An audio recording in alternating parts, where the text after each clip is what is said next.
Hello, and welcome to this Checkmate in 2 chess puzzle. This one was developed by Simon Fleischmann in 1876. Black only has the king left, and it's white's turn, and you can get a checkmate in 2 as white. If you push the pawn to e4, the king can move away to c4. You can then move the white king in, which makes the king move the way. Then you can prepare to promote the white pawn, but obviously you're not getting a checkmate in 2 here. But eventually you can move in and get a checkmate in 6, with the final move by the bishop causing the checkmate.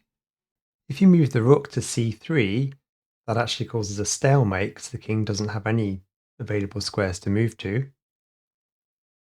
If you move the white squared bishop to f5, the king can escape and you don't get a checkmate in 2 this way.